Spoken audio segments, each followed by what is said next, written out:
Debate വിത്ത് സ്മൃതി പരുത്തിക്കാട്. കേരള രാഷ്ട്രീയത്തിലെ vote കരുത്തിൽ തൂക്കക്കൂടുതലൊന്നും പറയാനില്ലാത്ത ഘടകകക്ഷികളിൽ നിർണായക ശക്തിയേതുമല്ലാത്ത NCPക്ക് LDF നൽകിയത് 3 സീറ്റുകളാണ്. 3-ൽ 2-ലും ജയിച്ചപ്പോൾ നൽകിയത് മന്ത്രിസ്ഥാനമാണ്. വിവാദങ്ങൾ ഏറെ കണ്ട, പഴികളേറെ കേട്ട വകുപ്പ് ഇപ്പോഴും ക്ലോക്കിൽ ജയിച്ച AK ശശീന്ദ്രൻ എന്ന മന്ത്രിക്ക് കീഴിൽ തന്നെയാണ്. ഇതിനിടയിൽ തമ്മിൽ തല്ലിയുണ്ടായ തർക്കത്തിനൊടുവിൽ മന്ത്രിമാറ്റത്തിന്റെ കാർഡുമായി ചെന്നവരെ പിണറായി വിജയൻ നിരാശരാക്കി മടക്കിയത് ഉള്ളറയിലെ കഥകൾ അറിഞ്ഞുകൊണ്ടാണ്. വാശി പിടിച്ചിട്ടും നടക്കില്ല എന്ന് ഉറപ്പായപ്പോൾ ആ തീരുമാനത്തിൽ പിന്മാറ്റത്തിന്റെ നിർബന്ധിത വഴി തെരഞ്ഞെടുക്കേണ്ടി വന്നു. പാർട്ടി സഖാക്കളുടെ വിയർപ്പ് കയറിലും കായലിലും ചേർന്ന കർഷക സമര ചരിത്രത്തിന്റെ രണസ്മരണകൾ ഏറെയുള്ള കർഷക തൊഴിലാളികളെ സംഘടിപ്പിച്ച് VS അച്യുതാനന്ദന്റെ രാഷ്ട്രീയ പ്രവർത്തനത്തിന് തുടക്കമിട്ട കുട്ടനാട്ടിൽ ക്ലോക്കിന് മുകളിൽ വോട്ട് പതിക്കുന്നതിൽ CPMന് അനിഷ്ടമുണ്ട്. മുന്നണി മര്യാദകളാൽ തുടരുന്ന സീറ്റ് നൽകൽ അടുത്ത തവണ ഉണ്ടാകില്ല എന്നാണ് സൂചന. ചോദ്യമിതാണ്, NCP തൃശങ്കുവിൽ.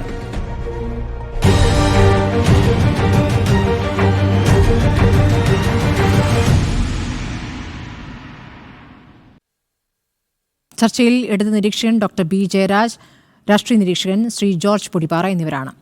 ശ്രീ ജോർജ് പൊടിപ്പാറ, ഇപ്പോൾ NCP അധ്യക്ഷൻ PC ചാക്കോ ഇപ്പോൾ പറയുന്നത് മന്ത്രിസ്ഥാനമില്ലെങ്കിലും കുഴപ്പമില്ല എന്നാണ്.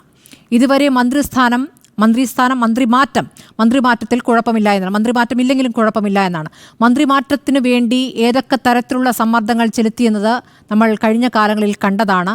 പവാറിനെ പോയി കണ്ട് അതുവഴിയുള്ള സമ്മർദ്ദം, മുഖ്യമന്ത്രിയെ പലവട്ടം കാണാനുള്ള ശ്രമം, പരസ്യ പ്രതികരണങ്ങൾ, ഇതൊക്കെ കേരളം കണ്ടതാണ്. ഇപ്പോൾ പറയുന്നു ഒരു കുഴപ്പവുമില്ല, മുന്നണിയിൽ തന്നെ തുടരും, മന്ത്രിമാറ്റം ഉണ്ടായില്ലെങ്കിലും കുഴപ്പമില്ല എന്ന്. അപ്പോൾ എന്താണ് യഥാർത്ഥത്തിൽ സംഭവിച്ചത്? PC ചാക്കോയുടെ മനംമാറ്റത്തിന് പിന്നിൽ എന്താണ്? നമുക്കറിയാം, ഈ NCP ഒറ്റനോട്ടത്തില് നമുക്ക് തോന്നാവുന്ന ഒരു തോന്നലുണ്ട്, അല്ലെങ്കിൽ ആർക്കും തോന്നുന്ന ഒരു കാര്യമുണ്ട്. അതെന്താന്ന് വെച്ചാൽ, ഇപ്പൊ ഇടതു മുന്നണിയിലെ ഒരു ഘടകകക്ഷി, ആ ഘടകകക്ഷിയിൽ ഏത് MLA മന്ത്രിയാകണം എന്നത് തീരുമാനിക്കാനുള്ള അവകാശമെങ്കിലും മിനിമം അവർക്കില്ലേ എന്നൊരു ചോദ്യം സ്വാഭാവികമായിട്ട് ഈ വിഷയം കേൾക്കുമ്പോൾ അല്ലെങ്കിൽ കാണുമ്പോൾ നമുക്ക് ആദ്യം തോന്നുന്നൊരു കാര്യമാണ്. അത് സ്മൃതിക്കും തോന്നുന്നുണ്ടാവും, ശ്രീ ജയരാജനും തോന്നും. അങ്ങനെയാണല്ലോ സാധാരണ പതിവ്. ഓരോ ഘടകകക്ഷി, ഇപ്പൊ CPIയിലെ മന്ത്രിമാർ ആരെല്ലാം ആകണമെന്ന് CPM തീരുമാനിക്കുന്ന ഒരവസ്ഥ വന്നാൽ, അല്ലെങ്കിൽ ഇപ്പൊ മുസ്ലിം ലീഗിലെ മന്ത്രിമാർ ആരാകണമെന്ന് കോൺഗ്രസ് തീരുമാനിക്കുന്ന ഒരു ഘട്ടം വന്നാൽ എങ്ങനെയാണ് മുന്നണി രാഷ്ട്രീയം മുന്നോട്ട് പോവുക? അപ്പൊ സ്വാഭാവികമായിട്ടും ഇവിടെ AK ശശീന്ദ്രൻ മന്ത്രിയാകണോ അതോ 2 MLA മറ്റൊരാളായ തോമസ് കെ തോമസ് മന്ത്രിയാവണോ എന്ന് തീരുമാനിക്കാനുള്ള അവകാശമെങ്കിലും ആ പാർട്ടിക്കുള്ളതാണ് എന്ന് വേണം നമ്മൾ വിചാരിക്കാൻ. അതാണ് അതിന്റെ ശരി. പക്ഷെ ഇവിടെ സവിശേഷമായ ഒരു സാഹചര്യമുണ്ട്. അതായത് ആദ്യം മുതൽ തന്നെ മുഖ്യമന്ത്രി അടങ്ങുന്ന അല്ലെങ്കിൽ CPM ഈ NCPക്ക് മന്ത്രിസ്ഥാനം കൊടുത്തത് തന്നെ ഒരു ഔദാര്യം പോലെയാണ് അവർ കാണുന്നത്. അല്ലെങ്കിൽ നേരത്തെ പറഞ്ഞതുപോലെ വളരെ ചെറിയൊരു പാർട്ടി 3 സീറ്റ് മത്സരിച്ചു, 2 സീറ്റ് ജയിച്ചു. അതിലൊന്ന് AK ശശീന്ദ്രനായിരുന്നു, മറ്റൊന്ന് തോമസ് P തോമസ് ആണ്, കുട്ടനാട്. ഇപ്പൊ ഇവിടെ വന്നിരിക്കുന്ന ഒരു വിഷയം എന്താന്ന് വെച്ചാൽ, ഇപ്പൊ 2-3 കാര്യങ്ങളാണ്. ഒന്ന്, AK ശശീന്ദ്രനെ മാറ്റുന്ന കാര്യത്തിൽ CPMന് പ്രത്യേകിച്ച് മുഖ്യമന്ത്രിക്ക് തീരെ താല്പര്യമില്ല. തോമസ് കെ തോമസിനെ സംബന്ധിച്ച് പല കാര്യങ്ങളിലും അദ്ദേഹത്തിന് കൃത്യമായ അഭിപ്രായ വ്യത്യാസമുണ്ട്. അദ്ദേഹം മാനിപ്പുലേഷന് ശ്രമിക്കുന്നു. അദ്ദേഹം മറ്റു ചില രീതിയിൽ സ്വാധീനിച്ച്, പണം കൊണ്ടോ അല്ലെങ്കിൽ മറ്റെന്തെങ്കിലും ഓഫർ നൽകി സ്വാധീനിച്ച് കൂടെ നിർത്താൻ ശ്രമിക്കുന്നു, ഒരു കുറുമുന്നണിക്കുള്ള ശ്രമം നടത്തുന്നു എന്നൊക്കെയുള്ള കോവൂർ കുഞ്ഞുമോനെയും ആന്റണി രാജുവിനെയും പാട്ടിലാക്കാൻ ചില കാര്യങ്ങൾ ആന്റണി രാജു അത് മുഖ്യമന്ത്രിയെ അറിയിക്കുന്നു. മുഖ്യമന്ത്രി അത് കോവൂർ കുഞ്ഞുമോനോട് നേരിട്ട് ചോദിക്കുന്നു, ഇദ്ദേഹത്തോട് ചോദിക്കുന്നു, ഇവർ നിഷേധിക്കുന്നു. പിന്നീട് NCP ഒരു കമ്മീഷനെ വെക്കുന്നു. കമ്മീഷൻ ഇതിനകത്ത് തോമസ് കെ തോമസ് ആ തെറ്റ് ചെയ്തിട്ടില്ല എന്ന് കണ്ടെത്തുന്നു. പക്ഷെ അതിനിടയിൽ PC ചാക്കോ വളരെ ശക്തമായിട്ട് തോമസ് കെ തോമസിനൊപ്പം ശരത് പവാറിനെ കാണുന്നു. പവാർ തോമസ് കെ തോമസ് മന്ത്രിയാകാൻ പറയുന്നു, അല്ലെങ്കിൽ മന്ത്രിയാകട്ടെ എന്ന നിലപാടെടുക്കുന്നു. അത് ഡൽഹിയിൽ ആ കാര്യം ഡൽഹിയിലെ CPMന്റെ പോളിറ്റ് ബ്യൂറോ അംഗത്തെ തന്നെ പ്രകാശ് കാരാട്ടിനെ അടക്കം അറിയിച്ചതായിട്ടൊക്കെ നമ്മൾ കണ്ടു. പക്ഷെ ഒന്നും കേരളത്തിൽ വരുമ്പോൾ ഇതൊന്നും നടപ്പാകുന്നില്ല. ഈ തോമസ് കെ തോമസിനെ മന്ത്രിയാക്കാനുള്ള എല്ലാ ശ്രമങ്ങളും പരാജയപ്പെടുന്നു. ഇദ്ദേഹം അതിന് എല്ലാം വളരെ അനുകൂലമായിട്ടുള്ള, അല്ലെങ്കിൽ മുഖ്യമന്ത്രിക്ക് ശക്തി പകരുന്ന രീതിയിൽ മന്ത്രിസ്ഥാനത്ത് നിന്ന് മാറി പാർട്ടിയിൽ എന്തെങ്കിലും ഒരു കോംപ്രമൈസ് ഉണ്ടാക്കാനുള്ള നീക്കത്തെ നമ്മുടെ AK ശശീന്ദ്രൻ മന്ത്രി ശക്തമായിട്ട് അട്ടിമറിക്കുകയും ചെയ്യുന്നുണ്ട്. ഇതിനിടയിലാണ് ആലപ്പുഴ സമ്മേളനത്തിലൊക്കെ കഴിഞ്ഞ ദിവസം വന്ന ഒരു പൊതുധാരണ, അതായത് CPM-ന്റെ ശക്തി കേന്ദ്രമായ കുട്ടനാട്ടിൽ, ഒരുപക്ഷെ കേരളത്തിൽ കണ്ണൂർ കഴിഞ്ഞാൽ ഏറ്റവും കൂടുതൽ പാർട്ടി ഗ്രാമങ്ങളുള്ള കുട്ടനാട്ടിൽ, ഏറ്റവും കൂടുതൽ കർഷക തൊഴിലാളികളുള്ള കുട്ടനാട്ടിൽ, കമ്മ്യൂണിസ്റ്റ് പാർട്ടിയുടെ തിരുവിതാംകൂറിലെ പ്രവർത്തനത്തിന്റെ അല്ലെങ്കിൽ എന്താ പറയാ വിപ്ലവ പ്രവർത്തനത്തിന്റെ ഈറ്റില്ലമായി മാറിയ ഒരു കാലത്ത് നമുക്കറിയാം. അങ്ങനെയുള്ള കൊയ്ത്ത് സമരവും പതമ്പ് സമരവും ഒക്കെ ആയിട്ട് വലിയ കമ്മ്യൂണിസ്റ്റ് മുന്നേറ്റത്തിന് കളമൊരുക്കിയ കുട്ടനാട്ടിൽ ഈ പറഞ്ഞ രീതിയിൽ നേരത്തെ ക്ലോക്ക് ചിഹ്നത്തിൽ അവിടെ വലിയ സ്വാധീനമൊന്നും ഇല്ലാത്ത, പേരിന് മാത്രം സ്വാധീനമുള്ള ഒരു പാർട്ടി തുടർച്ചയായിട്ട് അവിടെ മത്സരിക്കുകയും അവിടെ ജയിക്കുകയും എന്നിട്ട് അവകാശവാദം ഉന്നയിക്കുകയും പാർട്ടിയെ തന്നെ പലപ്പോഴും CPM-നെ തന്നെ ഈ പറഞ്ഞ പോലെ വട്ടം ചുറ്റുന്ന അല്ലെങ്കിൽ ഒരു ടൈറ്റ് കോർണർ ആക്കുന്ന രീതിയിലുള്ള രാഷ്ട്രീയ നീക്കങ്ങളൊക്കെ നടത്തുന്നു. എന്നാൽ പിന്നെ ഇതങ്ങ് അവസാനിപ്പിച്ച് കുട്ടനാട് സീറ്റ് അങ്ങ് ഏറ്റെടുത്തിട്ട് അടുത്ത തവണ അവിടെ അരിവാൾ ചുറ്റിയ നക്ഷത്രത്തിൽ ചിഹ്നത്തിൽ പാർട്ടിയുടെ ഒരു സഖാവ് മത്സരിച്ച പോരെ എന്നൊരു ചിന്താഗതി പാർട്ടി അണികൾക്ക് ഉണ്ടാവുന്ന സ്വാഭാവികമാണ്. അപ്പൊ അതിന്റെ ഒരു പാഠം അല്ലെങ്കിൽ അത് എവിടെ ചെന്ന് എത്തുമെന്നും എന്താണ് സംഭവിക്കാൻ പോകുന്നതെന്നും PC ചാക്കോയ്ക്കും കൃത്യമായിട്ട് മനസ്സിലായി. PC ചാക്കോ മറ്റ് ചില കാര്യങ്ങളിലൊക്കെ ശശീന്ദ്രനോട് എതിരാണെങ്കിലും NCP എന്ന പ്രസ്ഥാനത്തിന് എത്രത്തോളം ബലമുണ്ടെന്നും ആ പ്രസ്ഥാനം ഏത് ബലത്തിലാണ് ഇങ്ങനെ നിലനിൽക്കുന്നതെന്നും ആ ബലമില്ലാതായാൽ എന്ത് സംഭവിക്കുമെന്നും അദ്ദേഹത്തിന് അറിയാം. മാത്രമല്ല, ഇനി ഒരു മുന്നണി മാറ്റത്തിനുള്ള ആരോഗ്യമൊന്നും തൽക്കാലം ആ പാർട്ടിക്കില്ല. PC ചാക്കോ അധ്യക്ഷനായ ഒരു പാർട്ടിയെ കോൺഗ്രസ് അത്ര ആവേശത്തോടുകൂടി സ്വീകരിക്കില്ല. സോണിയാഗാന്ധിക്കെതിരെ നേരത്തെ PC ചാക്കോ നടത്തിയ പ്രതികരണങ്ങൾ, ആ പ്രതികരണങ്ങൾക്ക് പിന്നാലെയാണല്ലോ അദ്ദേഹം പാർട്ടി വിട്ടത്. അതൊന്നും കോൺഗ്രസ് മറക്കാനും സാധ്യതയില്ല. അപ്പോ ഇന്നത്തെ ഒരു സാഹചര്യത്തിൽ NCPക്ക് എന്ത് വില കൊടുത്തും LDF-ൽ തുടർന്നേ മതിയാവൂ. അത് PC ചാക്കോ എന്ന് പറയുന്ന അനുഭവസമ്പന്നനായ രാഷ്ട്രീയ നേതാവിന് അറിയാം, ഇപ്പോഴത്തെ NCP സംസ്ഥാന അധ്യക്ഷനറിയാം. മാത്രമല്ല, മന്ത്രിസ്ഥാനത്തിന് വേണ്ടി വാശി പിടിച്ചാൽ മന്ത്രിസ്ഥാനം കിട്ടിയാൽ ശശീന്ദ്രനെ ഒരുപക്ഷെ മാറ്റാൻ കഴിഞ്ഞെന്ന് വരും. പക്ഷേ പിന്നീട് NCPക്ക് മന്ത്രിസ്ഥാനം ഉണ്ടാവില്ല. മന്ത്രിസ്ഥാനം മാത്രമല്ല, അടുത്ത തെരഞ്ഞെടുപ്പിൽ കുട്ടനാട് സീറ്റും ഉണ്ടാവില്ല. ചിലപ്പോൾ വേറെ സീറ്റുകൾ ഉണ്ടായില്ല എന്ന് വരാം. അപ്പൊ ഇതൊക്കെ പരിഗണിക്കുമ്പോൾ ഇന്നത്തെ സാഹചര്യത്തിൽ കരണീയമായ ഒരേ ഒരു മാർഗം മാന്യമായ ഒരു പിന്മാറ്റമാണ്, അന്തസ്സുള്ള ഒരു കീഴടങ്ങൽ എന്ന് വേണമെങ്കിൽ, അങ്ങനെയാണെങ്കിൽ ആ വാക്ക് അല്ലെങ്കിൽ നിലപാട്. മറ്റെന്തെങ്കിലും വാഗ്ദാനത്തിന്റെ പുറത്താണോ എന്ന ചോദ്യം കൂടി അവിടെ ഉണ്ടല്ലോ. ഡോക്ടർ B ജയരാജ്, പുറത്തു വന്നിട്ടില്ല. ശരി, അത് പുറത്തേക്കില്ല. ഡോക്ടർ B ജയരാജ്, താങ്കളുടെ മനസ്സിലാക്കൽ എന്താണ്? രണ്ടിടത്ത് വിജയിച്ചു, കുട്ടനാടും എലത്തൂരും. ഇനി ഈ ടേം കഴിഞ്ഞു കഴിഞ്ഞാൽ ഇപ്പോൾ മന്ത്രിയെ സംബന്ധിച്ച്, മന്ത്രി ശശീന്ദ്രനെ സംബന്ധിച്ച് ഇനിയൊരു തെരഞ്ഞെടുപ്പ് സാധ്യത, എലത്തൂരിലൊരു സീറ്റിന് സാധ്യത കുറവാണ് എന്ന സൂചനകളുമുണ്ട്. അപ്പോൾ എലത്തൂരാണോ കുട്ടനാടാണോ തിരിച്ചു മേടിക്കുക എന്നുള്ള സംശയം അവിടെ നിൽക്കുന്നു. അതിനിടയ്ക്ക് വെള്ളാപ്പള്ളി നടത്തിയ ചില പരാമർശങ്ങളുണ്ടല്ലോ. ഒരു വള്ളത്തിൽ കയറാനുള്ള ആൾ പോലും അവിടെ NCPക്കില്ല. അത് അവിടുത്തെ CPM-ന്റെ വികാരം കൂടിയാണ്. നേരത്തെ ശ്രീ പൊടിപാറ സൂചിപ്പിച്ചതുപോലെ സമര കേന്ദ്രമാണ്, വിപ്ലവത്തിൻ്റെ ഓർമ്മകളുണ്ട്. അപ്പോൾ അങ്ങനെ ഒരു ഇടം എന്തിന് CPM വിട്ട് നൽകണം? CPM-ൽ നിന്ന് നഷ്ടപ്പെട്ടത് ഈഴവ വോട്ടുകളാണ്, അത് BDJS-ലേക്കൊക്കെ പോയതാണ്. ആ വോട്ടുകളൊക്കെ പിന്നീട് തിരിച്ചെത്താനുള്ള സാധ്യതയും CPM നന്നായി കാണുന്നുമുണ്ട്.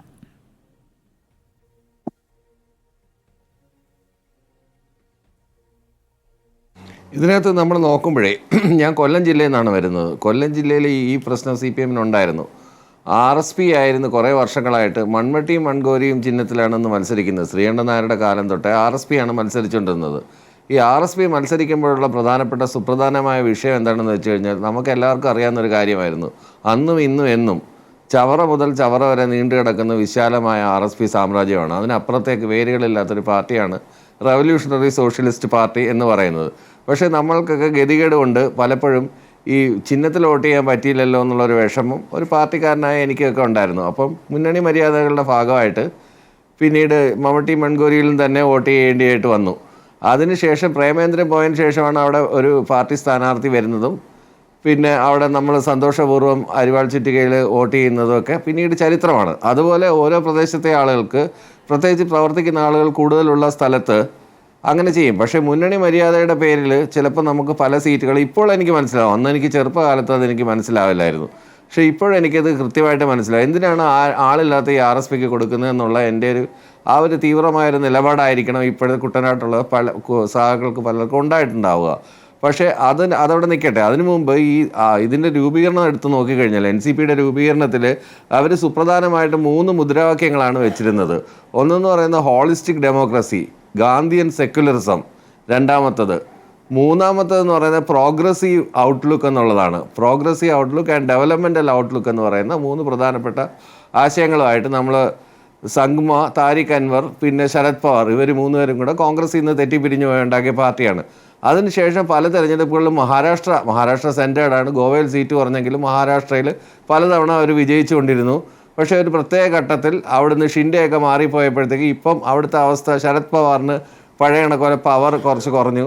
അതിൻ്റെ ഭാഗമായിട്ട് തന്നെ അവിടുത്തെ തെരഞ്ഞെടുപ്പുകളിൽ വലിയ നേട്ടമൊന്നും ഉണ്ടാക്കാൻ പറ്റിയില്ല. കേരളത്തിലെ സ്ഥിതി ഞാൻ പ്രത്യേകം ശ്രദ്ധിച്ചിട്ടുള്ളൊരു കാര്യം, AK ശശീന്ദ്രൻ എന്ന് മന്ത്രിയായി ചാതെടുക്കുന്ന അന്ന് തൊട്ട് നമുക്കറിയാമല്ലോ, ഹണി ട്രാപ്പ് കേസ് തൊട്ട് ഇങ്ങോട്ട് ശശീന്ദ്രനെ നിരന്തരമായി എങ്ങനെയെങ്കിലും ശശീന്ദ്രനോട് വളരെ ശത്രുതാപരമായിട്ടാണ്. ഇപ്പോൾ ഏറ്റവും ഒടുവിൽ നടന്ന വനനിയമ ഭേദഗതി അത് മന്ത്രിസഭയിൽ നടപ്പിലാക്കിയില്ല, ഇങ്ങനെ റെക്കമെൻഡേഷൻ വന്നതേ ഉള്ളൂ. അതിൻ്റെ പേരിലും ശശീന്ദ്രനെ ആക്രമിക്കാനായിരുന്നു മിക്കവാറും ഉള്ള ആളുകൾക്കെല്ലാം താല്പര്യം. അപ്പോൾ ശശീന്ദ്രനെ എങ്ങനെ ഒഴിവാക്കണം എന്നുള്ളതായിരുന്നു പ്രധാനമായിട്ടും. PC ചാക്കോ അതിന് വേണ്ടിയിട്ട് പ്രകാശ് കാരാട്ടിനെ വരെ പോയി കണ്ടു. അപ്പോൾ അവിടുത്തെ കാര്യങ്ങൾ തീരുമാനിക്കുന്നത് മുഖ്യമന്ത്രിയാണെന്ന് വളരെ ഭംഗിയായിട്ട് അദ്ദേഹം പറയുകയുണ്ടായി. അതിനെ തുടർന്ന് അദ്ദേഹം ആ ഒരു ഐഡിയ ആയിട്ട് പിന്നീട് മുഖ്യമന്ത്രിയെ കാണാനുള്ള ശ്രമം നടത്തി. മുഖ്യമന്ത്രിയെ കണ്ടതിന് ശേഷം പിന്നീട് വന്നിട്ട് ഇവിടെ വന്ന് നടത്തിയ പ്രസ്ഥാനം നമ്മൾ കേട്ടു, ഞങ്ങൾ എന്തായാലും ഈ LDFൽ ഉറച്ചു നിൽക്കുമെന്നൊക്കെ പറയുന്നു. പക്ഷേ അതൊന്നും അത്ര നമുക്ക് അങ്ങനെ പറയുന്ന വാക്കുകൾ നമുക്ക് വിശ്വാസത്തിലെടുക്കാം. പക്ഷേ ഒരു കാരണം കൊണ്ടുണ്ട്, ഇതിന് ഈ മാണി സി കാപ്പൻ പോയൊരവസ്ഥയും കൊണ്ടുണ്ട്. അന്ന് ഐശ്വര്യ യാത്ര രമേശ് ചെന്നിത്തല നടത്തിയ സമയത്ത് മാണി സി കാപ്പൻ ഇവരെ വിട്ടുപോയല്ലോ. മാണി സി കാപ്പൻ വിട്ടുപോയിട്ട് മാണി സി കാപ്പൻ എന്താണ് സംഭവിച്ചതെന്നുള്ള കാര്യം കൃത്യമായിട്ട് അറിയാം. മാണി സി കാപ്പൻ്റെ ഐശ്വര്യമെല്ലാം എവിടെ പോയെന്നുള്ള കേരള രാഷ്ട്രീയത്തിലുള്ള എല്ലാവർക്കും അറിയാം.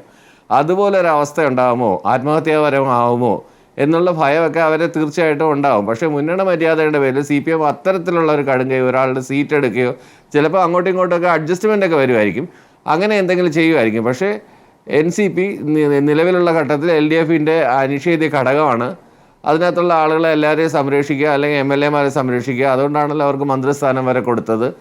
ഒരുപാട് ബോർഡ് ചെയർമാൻ സ്ഥാനങ്ങൾ കൊടുത്തിട്ടുണ്ട്. അങ്ങനെ പല പല കാര്യങ്ങളും ചെയ്തിട്ടുണ്ട്.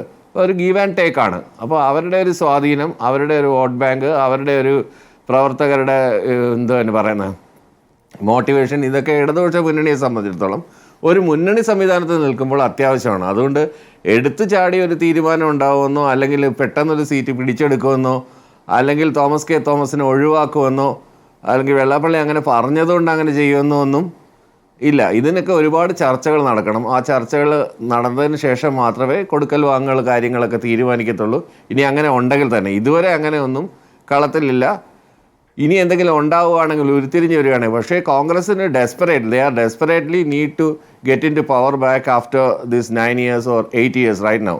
അപ്പോൾ 8 വർഷം അധികാരം ഇല്ലാതായപ്പോഴത്തേക്ക് വെള്ളം നഷ്ടപ്പെട്ടു പോയ കുളത്തിലെ മീനിൻ്റെ അവസ്ഥയായി, ചെളിയിൽ കിടന്ന് ഉരുണ്ടുകൊണ്ടിരിക്കുകയാണ്.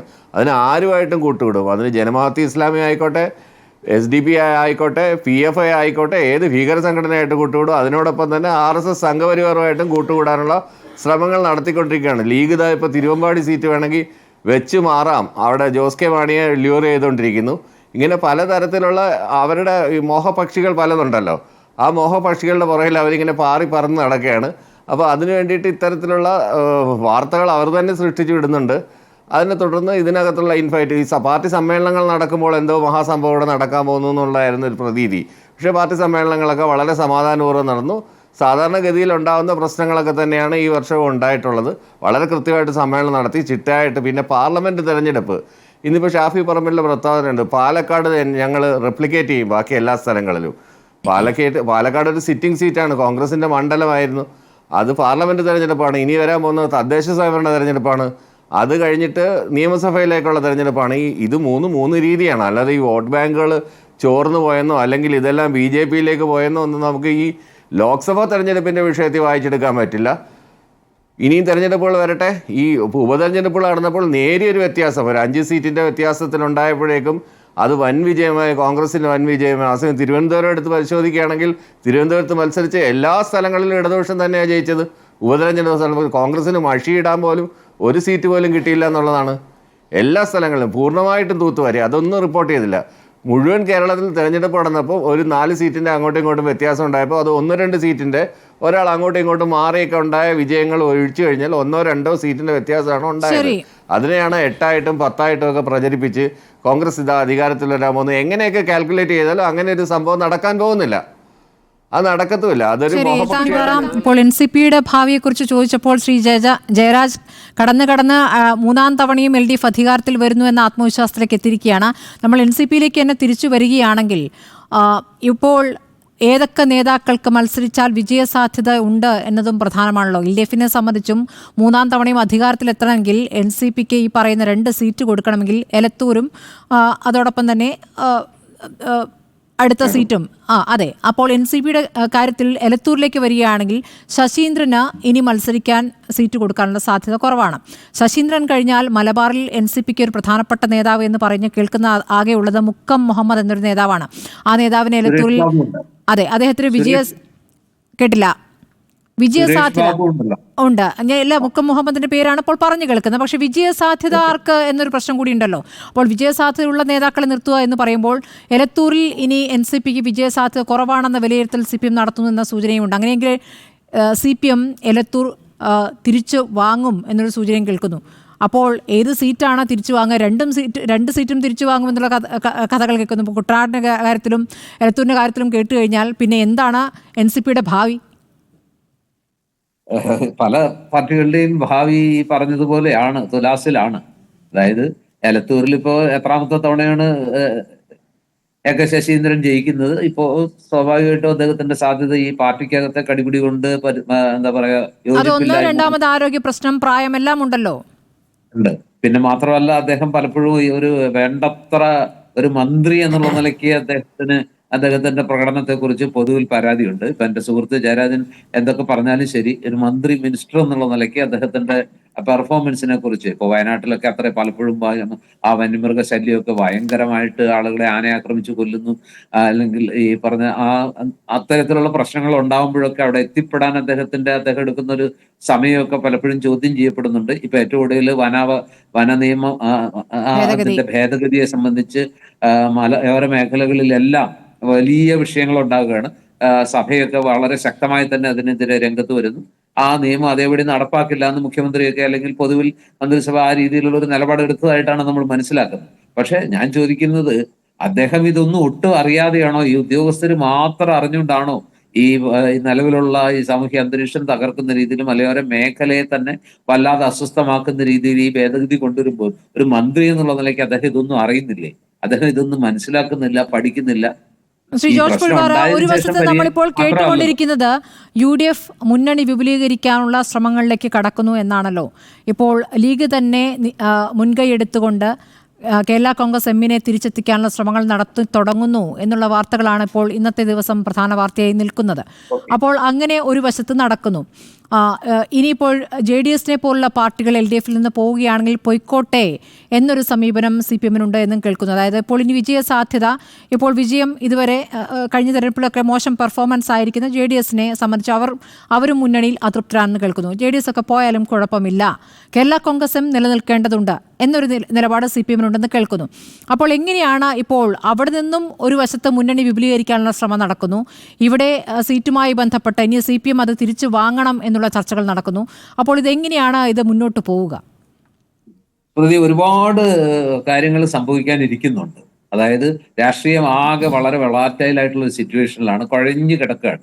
അത് ഏത് രൂപത്തിൽ പരുവപ്പെടും, ഏത് മൂശയിൽ ആരൊക്കെ ചെന്നിരിക്കും എന്നുള്ളതൊക്കെ കണ്ട് തന്നെ അറിയണം. കേരള കോൺഗ്രസ് എമ്മിനെ സംബന്ധിച്ചിടത്തോളം ഒരു വലിയ വിഭാഗത്തിന്, ഞാൻ വ്യക്തിപരമായിട്ട് പലരോടും സംസാരിക്കുമ്പോൾ എനിക്ക് മനസ്സിലാകുന്ന ഒരു കാര്യം, വലിയൊരു വിഭാഗം ആളുകൾ ഇപ്പോഴത്തെ പാർട്ടിയുടെ അവസ്ഥയിൽ പോക്കിലുമൊക്കെ അസംതൃപ്തരാണ്. മാത്രമല്ല കേരള കോൺഗ്രസ് എമ്മിനെ കുറിച്ച് നമുക്ക് അറിയാവുന്ന ഒരു കാര്യമുണ്ട്. ഏത് ഘട്ടത്തിലും അവരുടെ ഏറ്റവും പ്രധാനപ്പെട്ട പരിഗണന എന്ന് പറയുന്നത് അധികാരത്തിന്റെ ഭാഗമായിരിക്കുക എന്നുള്ളതാണ്. എപ്പോഴും അതിന് ഏത് മുന്നണിയാണോ ഏറ്റവും സൗകര്യം ആ മുന്നണിയുമായി ചേർന്ന് പോകാൻ അവർ വലിയ പ്രത്യയശാസ്ത്ര പ്രതിബന്ധങ്ങളൊന്നും അവർക്ക് ഉണ്ടാകാറില്ല. പ്രത്യയശാസ്ത്ര പ്രശ്നങ്ങളോ ദാർശനിക മാനങ്ങളോ ഒന്നും കേരള കോൺഗ്രസിന് അത്തരം നിലപാടുകൾ എടുക്കുന്നതിൽ നിന്നും തടയാറുമില്ല. ഇപ്പോഴത്തെ ഒരു സാഹചര്യത്തിൽ ലോക്സഭാ തെരഞ്ഞെടുപ്പിലെ വലിയ പരാജയം, അതിനുശേഷം ഇനി തദ്ദേശ ഭരണ തെരഞ്ഞെടുപ്പ്, അതിനുശേഷം പലപ്പോഴും നടന്ന പല ഉപതെരഞ്ഞെടുപ്പുകളിലും വേണ്ടത്ര ഇതുണ്ടാവുന്നില്ല. പക്ഷെ ഇനിയിപ്പോ തദ്ദേശ ഭരണ തെരഞ്ഞെടുപ്പ് വരെ അവർ ഒരു പക്ഷെ കാത്തേക്കും. പക്ഷെ എങ്കിലും ജോസ് കെ മാണി അലട്ടുന്ന ഒരു പ്രശ്നമുണ്ട്. UDFിലേക്ക് പോകുമ്പോൾ പല പ്രശ്നങ്ങളുണ്ട്. പാലായിൽ എന്തായാലും അദ്ദേഹത്തെ മത്സരിക്കാൻ ശ്രമിച്ചാൽ മാണി സി കാപ്പൻ കൂടെ ഉണ്ടാവില്ല. കടുത്തുരുത്തി എടുക്കാൻ ശ്രമിച്ച ജോസഫ് ഗ്രൂപ്പിന്റെ കക്ഷി വലിയ കലാപം ഉണ്ടാക്കും. അപ്പൊ ഇങ്ങനെയുള്ള പ്രശ്നങ്ങളൊക്കെ ഉള്ളപ്പോ ഇപ്പൊ ലീഗ് മുൻകൈ എടുത്ത് തിരുവമ്പാടി കൊടുത്ത് അവിടെ ലീഗിനാണ് കേരള കോൺഗ്രസ് വരണമെന്ന് ഏറ്റവും കൂടുതൽ താല്പര്യമുള്ളത്. കുഞ്ഞാലിക്കുട്ടിക്ക് അത് വളരെ താല്പര്യമുണ്ട്. ജോസ് കെ മാണി കുഞ്ഞാലിക്കുട്ടിയൊക്കെ ആയിട്ട് വളരെ നല്ല ബന്ധമാണ്. അപ്പൊ ഒരുപക്ഷെ ആ ഒരു സാഹചര്യത്തിൽ അങ്ങനെ ഒരു സാധ്യത ഉരുത്തിരിഞ്ഞേക്കാം. എങ്കിലും അതൊന്നും അത്ര എളുപ്പമല്ല. കാരണം ഇപ്പൊ നിലവിലുള്ള കേരള കോൺഗ്രസ് ജോസഫ് വിഭാഗം ഒരുപാട് പ്രശ്നങ്ങൾ ഉണ്ടാക്കും. വീണ്ടും പഴയതുപോലെ ഗിരിയും ബാബുവും പോലെ അവര് ഏറ്റുമുട്ടാൻ ശ്രമിച്ചാൽ ഇപ്പൊ ഉള്ള സമാധാനം കൂടെ പോകും. അതുകൊണ്ട് എന്തൊക്കെ നടക്കും എന്നുള്ളത് കാത്തിരിക്കേണ്ടി വരും. ഏതായാലും കേരള കോൺഗ്രസ് എമ്മിന്റെ കാര്യത്തിൽ CPM നല്ല താല്പര്യമുണ്ട്, UDF നല്ല താല്പര്യമുണ്ട്. പ്രത്യേകിച്ച് കോൺഗ്രസിനും മുസ്ലിം ലീഗിനും വലിയ താല്പര്യമുണ്ട്. അവർ വന്നാൽ ഈ തിരുവിതാംകൂറിലെ രാഷ്ട്രീയ ആ ഒരു ഇതിന് കുറേ മാറ്റം വരും.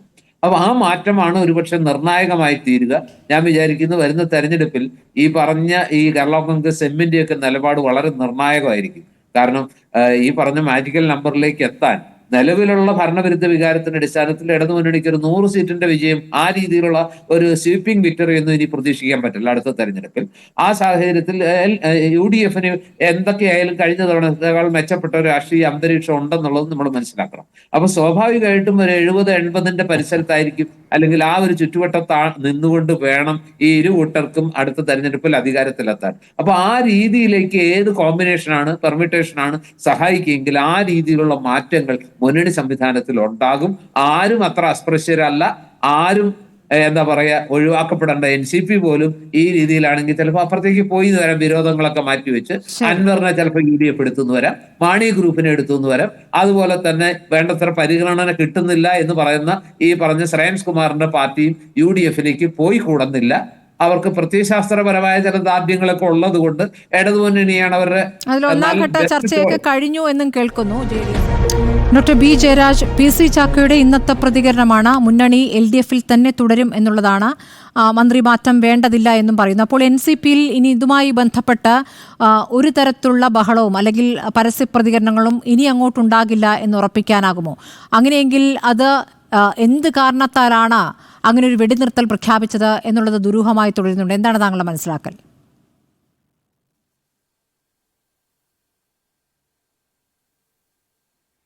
അങ്ങനെ ദുരൂഹതയൊന്നുമില്ല. കാര്യം എന്ന് വെച്ച് കഴിഞ്ഞാൽ അവർ പ്രാക്ടിക്കലായി എന്നുള്ളതുള്ളൂ. വൈകാരികമായിട്ട് പ്രതികരിക്കാതെ അവർ പ്രാക്ടിക്കലായിട്ട് ചിന്തിച്ചു എന്നാണ് അതിനെ നമ്മൾ വായിച്ചെടുക്കുന്നത്. പിന്നെ ഞാൻ നേരത്തെ സ്മൃതി എന്നോട് പറഞ്ഞില്ലേ, ഞാൻ ഇടതുപക്ഷം അടുത്ത തവണ അധികാരത്തിൽ വരുമെന്ന് ഉറപ്പായിട്ട് പറഞ്ഞെന്ന്.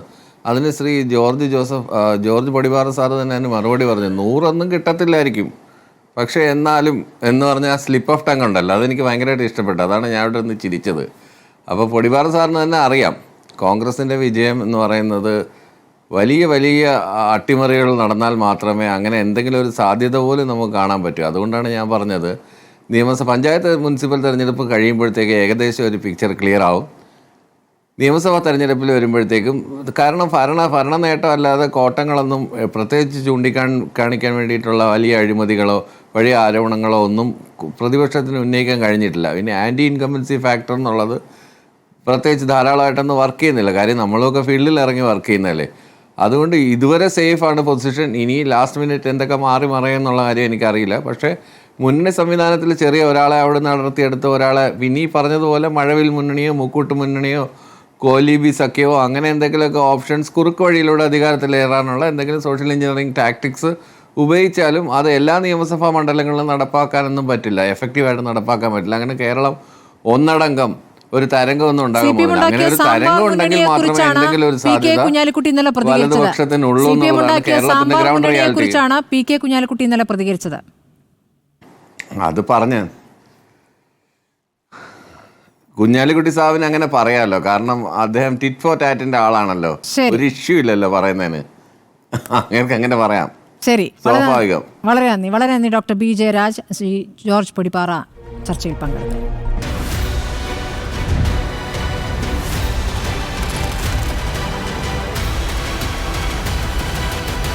ഡിബേറ്റ് വിത്ത് സ്മൃതി പരുത്തിക്കാട്.